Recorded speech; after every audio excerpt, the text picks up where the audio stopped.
नमस्कार, पहला प्रणाम उत्तराखंड।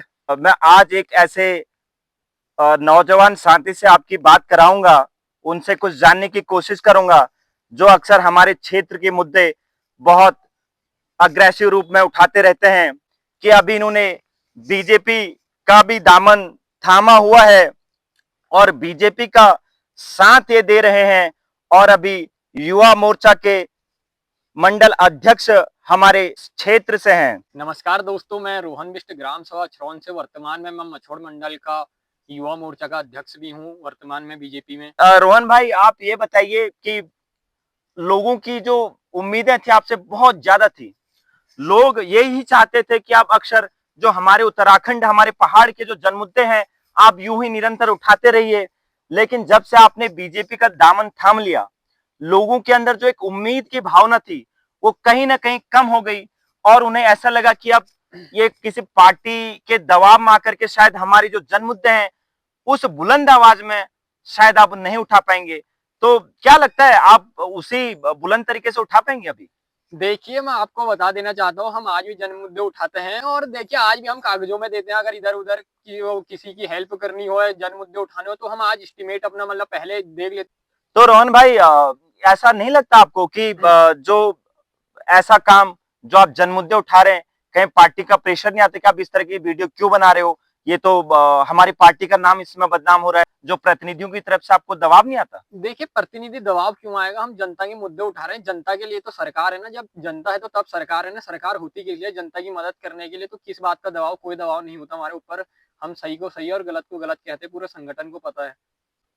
रोहन भाई, आपको पर्सनली अगर मैं पूछूंगा आपसे जी, जी। कि ठीक है, पार्टी अपनी जगह, हमारी अपनी जगह, लेकिन आपको नहीं लगता कि हमारे उत्तराखंड में जो एक तानाशाह है जी। वो अपने चरम पर है? अगर आज की डेट में अपने जन मुद्दे उठाता हूं और सरकार के खिलाफ बोलूंगा, तो कहीं ना कहीं ऐसा प्रेशर बना देंगे। मतलब डराने का काम और धमकाने का काम करती है सरकार। आपको नहीं लगता कि ऐसा हो रहा है और रियलिटी में है ये? देखिए, ऐसा कुछ नहीं है। अगर आप अपना आंदोलन किसी अच्छी चीज़ के लिए कर रहे हो, सही तरीके से करते हैं, शांतिपूर्ण तरीके से करते हैं, तो ऐसे कुछ नहीं है। खाली लोग विपक्ष झूठे आरोप लगाता है और क्या कहते हैं, कहीं न कहीं सरासर गलत है। ऐसा कुछ नहीं होता। हमने भी जन मुद्दे उठाए हैं, हमें हमारे साथ कभी ऐसी दुर्घटना नहीं हुई। तो आप एक बात बताइए कि आपकी पार्टी अभी सत्ता में है, चाहती तो अभी उत्तराखंड की जो राजधानी है गैरसैंण कर सकती है, जी। लेकिन मुझे लगता है कि सरकार की शायद वो मंशा नहीं है, हमारे पहाड़ हितैषी नहीं है। आपको क्या लगता है, क्यों नहीं कर रही है? देखिए, मौका तो हरीश रावत जी के पास भी था ना गैरसैंण राजधानी करने का, करा तो उन्होंने भी नहीं। तो उस 10 साल टाइम उसके पे बाद दे दिया बीजेपी ने आपको। दे दिया। अब देखिए, अब सरकार के बहुत सारे रूल रेगुलेशन होती है, हर चीज़ आजकल कागज़ों में लिखी रहती है, उसका प्रोसेस होता है, लगे हैं। कभी आज नहीं तो कल भविष्य में कभी ना कभी तो राजधानी गैरसैंण होगी। अगर यूकेडी सत्ता में आती है जी, या कांग्रेस सत्ता में आती है, जी। उन्होंने तो साफ बोल दिया है कि हम गैरसैंण को सबसे पहले स्थायी राजधानी करके रहेंगे। तो आज से पहले भी तो कांग्रेस सत्ता में थी ना। आज से करने वाले होते तो वो तो खाली अभी उनका चुनावी मुद्दा है। अगर वो आज से करने वाले होते तो आज से पहले ही कर देती, अनेकों साल पहले। तो यूकेडी कैसे कर सकती है?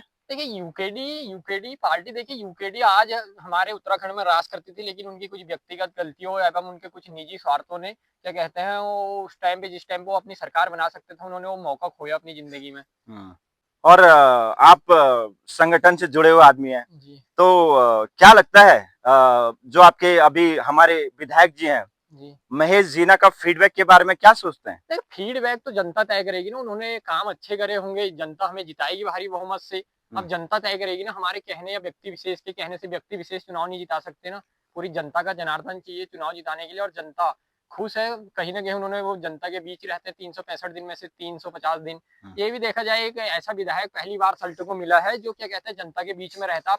आज से पहले के विधायक उठा के देखिए, चाहे वो कोई भी हो, तो जनता के बीच में महीने में 10 दिन रहते थे, और जीना जी वही 25-30 दिन रहते हैं जनता के बीच में। तो वहाँ भी अंतर आया। आप देखिए जनता क्या करती है, बाकी तो जनता के हाथों में है।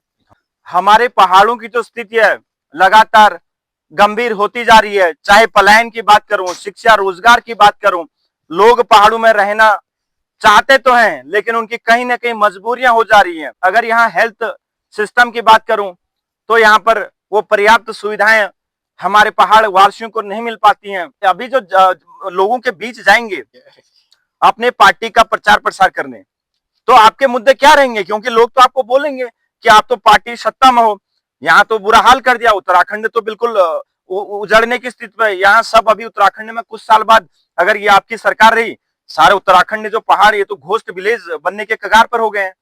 देखिए दिनेश जी, मैं ये मानता हूँ अगर मैं अपने गांव में रह रहा हूँ तो मेरी इच्छा के अनुसार मैं अपने गांव में रह रहा हूँ। देखो दिक्कतें हमें भी बहुत सारी आती है, मन हमारा भी रहता है कि हम भी हाई फाई सैलरी में आज अच्छी जॉब करते बाहर देशों में। मैंने खुद होटल में मैनेजमेंट की डिग्री करके छोड़ दी है, तो हमें रिवर्स प्लान पहले खुद करना पड़ेगा। हमें दूसरों को ज्ञान ना देके पहले हमें रिवर्स प्लान खुद करना पड़ेगा। हमें पहाड़ में छोटा मोटा अपना स्वरोजगार खोलना पड़ेगा, कोई फास्ट फूड की दुकान हो या किराने की दुकान या अन्य सारी चीजें, ये टैक्सी लाइन हो या अन्य सारी चीजें हो के धीरे धीरे प्लान रुकेगा। पहले ही देखिए पहले से तो पहाड़ आज की डेट में बेहतर ही है। एक पहाड़ों में आजकल जो जंगली जानवरों का खतरनाक भय हो चुका है, लोग डरे हुए हैं, सहमे हुए हैं, घरों से बाहर नहीं निकलना चाहते क्योंकि झाड़ियां बहुत बड़ी बड़ी हो चुकी हैं।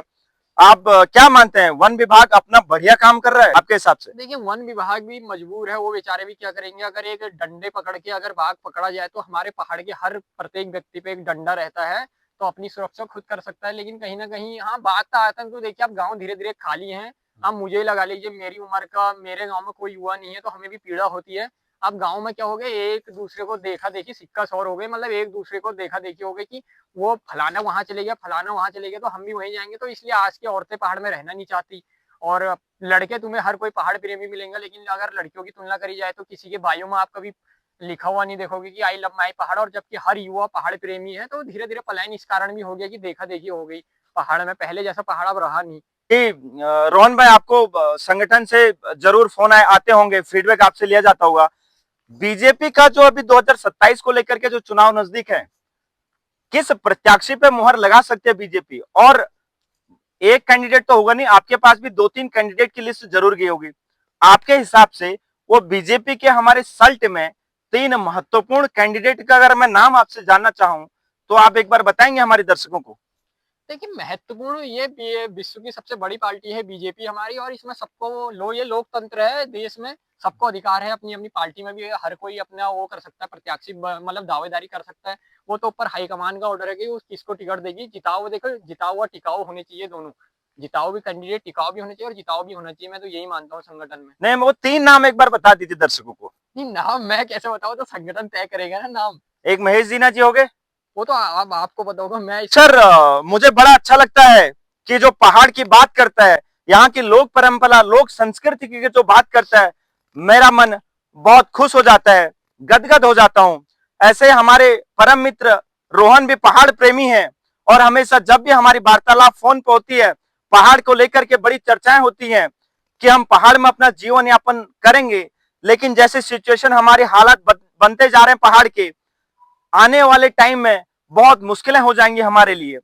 तो रोहन भाई, मुझे यकीन है कि पहाड़ जरूर आबाद होंगे और एक टाइम जरूर आएगा जब हमारे पहाड़ खिलेंगे। रोहन भाई, आप क्या सोचते हैं, पहाड़ मतलब आपके हिसाब से क्या कमी रह जा रही है हमारी सरकार, जो हमें मतलब यहाँ से मजबूर हो जा रहे हैं लोग पलायन करने पर?